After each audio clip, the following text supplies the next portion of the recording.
Hello again, my little conscripts, and welcome to another Mordian Glory video. In today's episode, we shall be doing another competitive unit review, this time taking a look at the Catachan Command Squad. I'm going to analyse some of its pros and cons, as well as discuss some of its tactical applications on the battlefield. And at the end of the video, we're going to be giving it either a thumbs up or a thumbs down on whether you should consider including it in your competitive army lists. With all that said, without further ado, let's fix bayonets and charge right into this thing. Attention guardsmen, the Commissariat has detected you have not yet liked this video. Do so immediately or else you will face the Emperor's wrath. And anyone who has not yet subscribed to the channel will be transferred to the penal battalions. That is all. Move out! Starting off, let's have a look at the Catachan Command Squad's stat line. The Catachan Commander has got a movement of 6, toughness 3, a 5-up save, 3 wounds, leadership 7+, and objective control of 1. The Veteran Guardsmen have got the exact same stat line, except they only have 1 wound each. Between the Catachan Commander and the Veteran Guardsmen, there are 7 wounds in this unit. To be honest, this stat line is not much to write home about. It's just a bunch of basic guardsmen, albeit the commander's got a few extra wounds, but that's not really going to save him. In a competitive sense, this unit is very fragile. It's going to get chewed up and spat out, whether it's at ranged or in melee. When it comes to command squads, you don't really want to be worrying about their stat line. You want to be thinking about them through the lens of them being officers and them being force multipliers. And when it comes to their wound pool and their toughness and all that stuff, you don't want to be thinking of them as a standalone unit, but you want to be considering what units they can lead. In summary, this stat line is not particularly remarkable, and if we want to get into the competitive aspect of this unit, we're going to have to dig a little bit further and look at its abilities, its war gear, and what else it's bringing to the table. So with that in mind, let's start deep diving this unit, and we're going to begin with the leader aspect. This unit can be attached to the following unit, Catachan Jungle Fighters. This is very significant and somewhat limiting on the Catachan Command Squad, and it's going to heavily influence what weapon loadouts you should consider for this unit. The reason being is that standard Catachan squads, not the command squad, but the thing that they lead, are very limited in terms of their special weapons. They only get 2 flamers per 10 men in the squad. So in a 10-man squad, you'll have 2 flamers. In a 20-man squad, you will have 4 flamers. This is significantly different to the likes of Death Corps of Krieg blobs and also Cadian Shock Trooper blobs, both of which actually get native access to large amounts of high quality special weapons such as plasma and melter weapons. This means that our Catachan Command Squad is going to have to do some serious heavy lifting, and the way we want to be thinking about it is how it can bring extra firepower to those regular Catachan blobs and how it can help cover some of the capability gaps. To that end, we need to be looking at the unit composition and war gear options. Now, the Catachan Commander comes as standard with a las pistol and close combat weapon, and each veteran guardsman comes equipped with a las gun, las pistol and close combat weapon as well. But there is absolutely no reason to ever stick with that very, very rubbish loadout. Las guns and las pistols, no, forget that. What you want to be doing is loading up on the war gear options and taking as many special weapons as you can. And this is where the Catachan Command Squad is actually somewhat unique, because unlike the Krieg Command Squad and the Cadian Command Squad, where there's a little bit of special weapon flexibility there, there's a little bit of veteran flexibility there, but really, you know, you're going to be stuck with like the flag guy and the scribe guy and the medic guy and all that kind of stuff.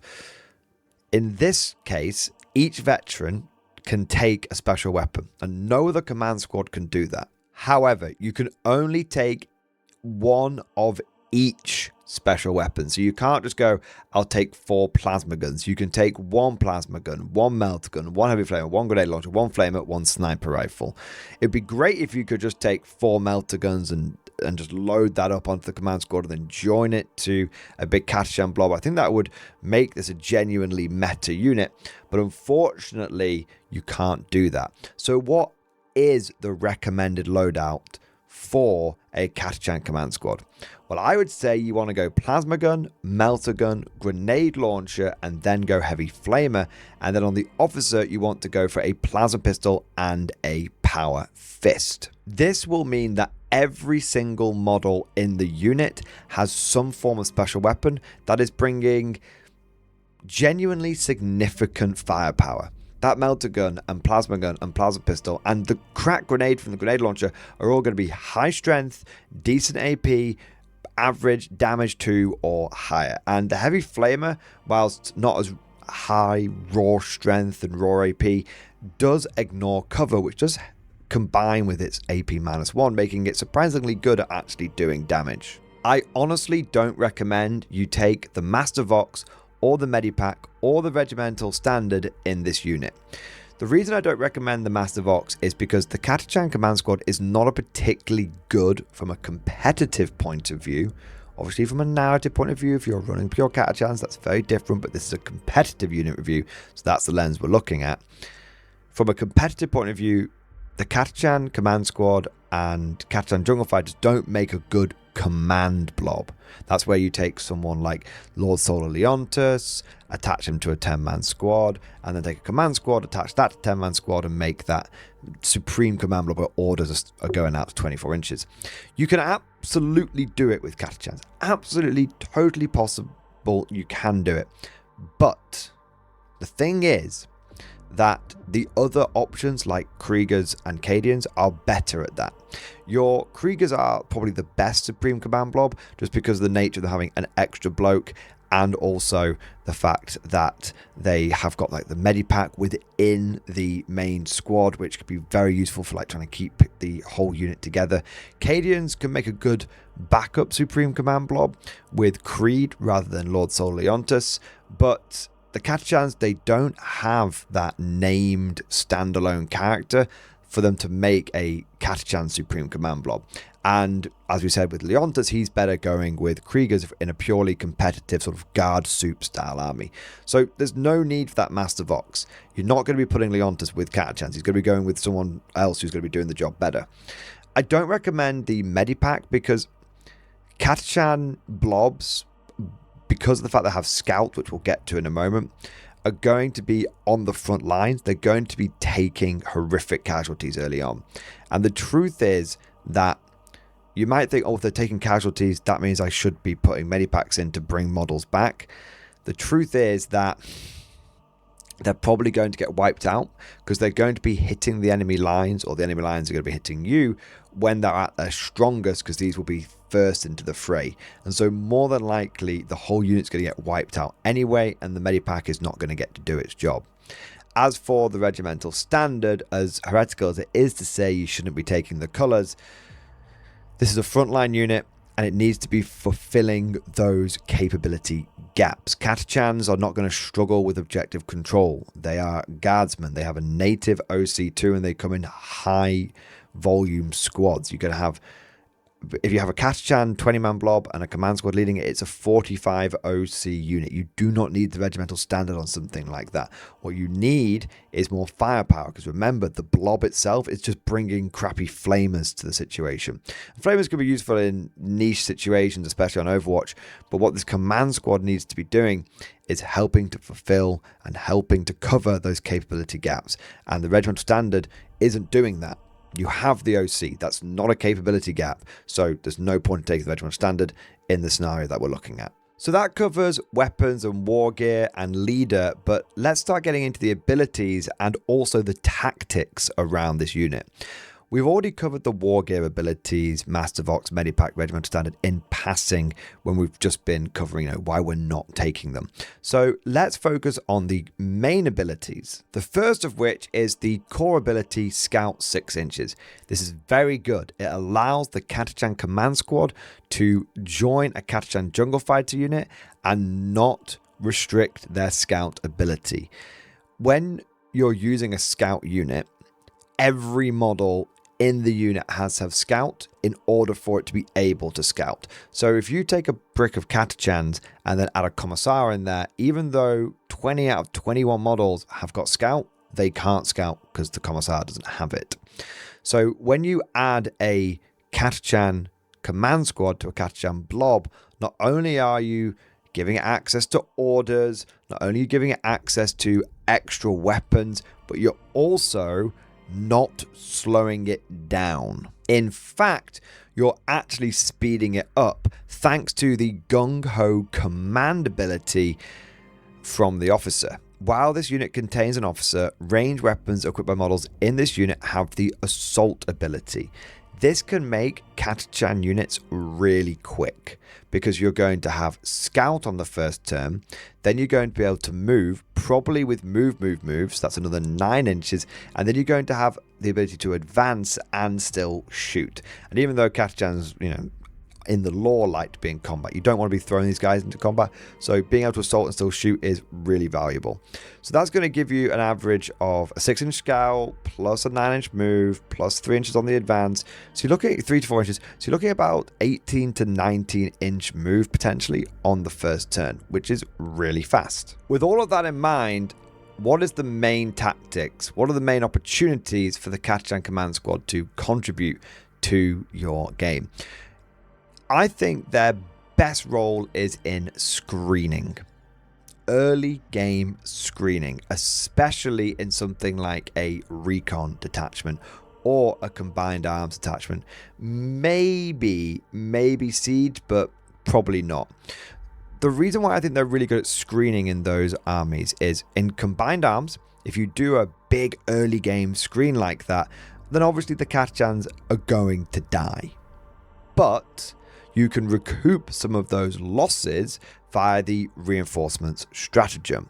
So even though you might lose the 25-man blob, you'll be able to get the 20 Catachans themselves back. The command squad will die, but you'll be able to get the 20 Catachans back via reinforcements. So you could potentially do a big screen and a big movement block in a specific part of the battlefield, and then essentially do that for very little consequences. The other way you could use this is in a similar manner, but in a recon army, because recon has loads of stratagems that pair quite nicely with this. Firstly, you've got the courageous diversion stratagem, which means that you can push these guys forward and then everyone behind them is going to benefit from a -1 to hit because the opponents are trying to shoot past the Catachans, and that's how the whole courageous diversion stratagem works. So that's really, really big. It's like getting army, if you play your cards right, it's like getting army-wide smoke. This screen can be really flexible and annoying for your opponent to deal with as well, considering you could push something up like this, slap down courageous diversion, and then when your opponent tries to push you back maybe via melee, you've got the reactive move stratagem and then the tanglefoot grenade to really try and blunt those enemy assaults. So this kind of tactic has a place in a recon list. I did mention the siege attachment as well. You can push up like this and then drop smoke shells on it if you're in siege because of that detachment rule. However, a big problem with all of this, and a big limitation of the Catachan command squad, is simply that it's quite expensive to do this. To take a big blob, add a Catachan command squad to it, you are looking at 185 points at the time of recording. And also, if you're facing off against a melee army, then in some ways all you may be doing is giving them free movement. A lot of what the Catachan command squad brings to the table and the way it can combine with something like recon and siege and stuff is great when you're facing into a shooting army. Catachans led by Catachan command squads in recon can be really, really difficult for shooting armies to deal with because they're going to be on a good save and they're going to be courageous diverting and all this kind of stuff. But the moment that like a melee army turns up, it starts decreasing the goodness of this unit. You could reactive move away, but then all you're doing is allowing that assault unit to probably get the movement that it wants to get up the board and start getting onto objectives.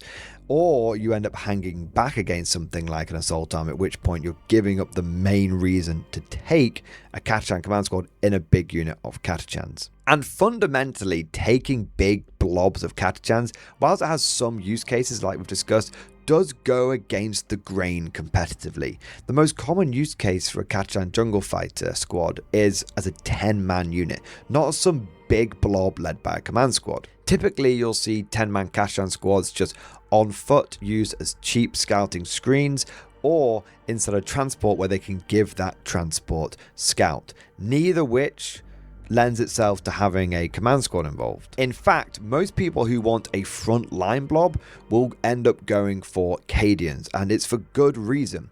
Cadians come with a lot more special weapons. The Cadian command squad is bringing its own special weapons, and the Cadians themselves are bringing a lot of plasma and melter. Combine that with the Castellan, who can give them sustained hits and brings his own plasma pistol into the equation, and that's very tasty.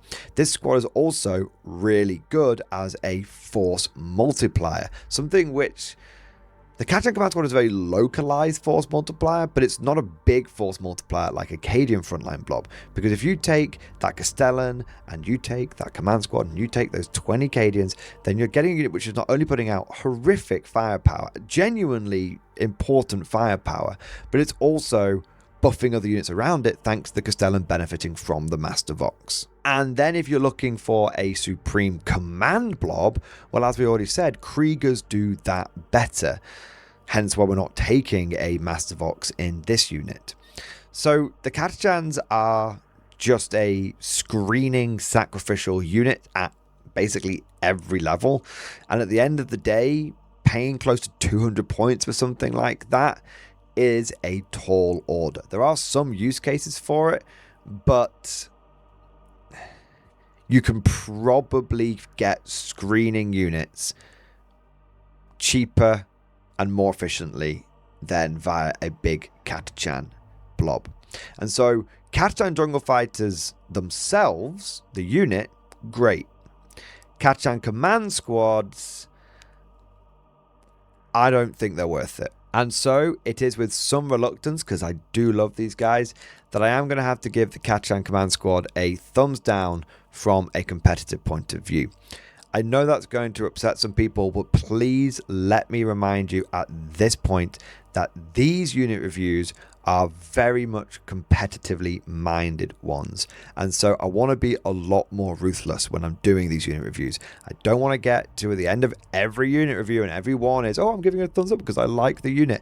That's what the more casual unit reviews are for. That's what the more sort of vibes-based ones. Hey, you know, these guys are great and a pure Catachan amber, that kind of stuff. We've got to leave that at the door when we're looking at competitive unit reviews. The idea behind these unit reviews is this is information that will help you not only win games, but potentially even win tournaments. So we've looked at the use cases of this thing.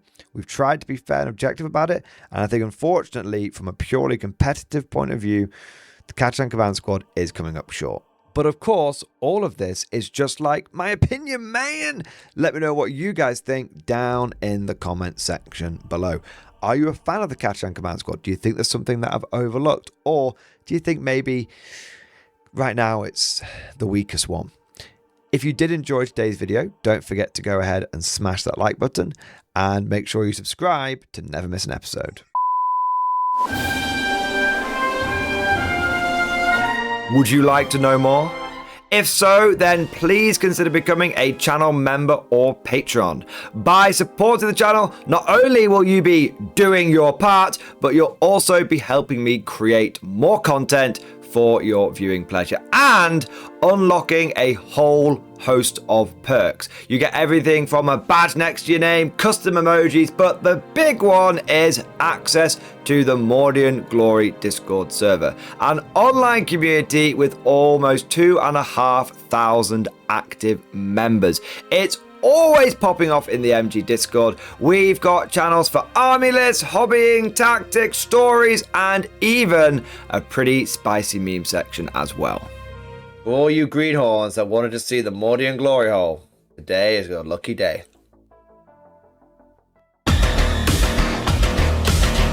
And joking aside, I do want to say a massive thank you to all of the current channel members and patrons. You guys are amazing. Truly the lifeblood of the channel. I could not do Mordian Glory full-time without the incredible and generous support of my members. So thank you guys so much. And last but certainly not least, I want to say a personal thank you to all of my top tier Patreons. These are the War Masters, the people who have truly gone above and beyond the call of duty. So a heartfelt thank you to Redfield, 32, Jurgens, Miasma, Try Again, Bragg, R.J., Scorpion, Bonbon Vert, Lord Pryor, Nicholas Walsh, John Stubbs, Guardian, Varney, Sword, Fish Trombone, Picklock the Forged. Seriously guys, thank you from the bottom of my heart. Your support is incredible and it makes a huge difference. Thank you so much. That's all for now. Hope you've all enjoyed today's video and of course, as always, see you guys next time.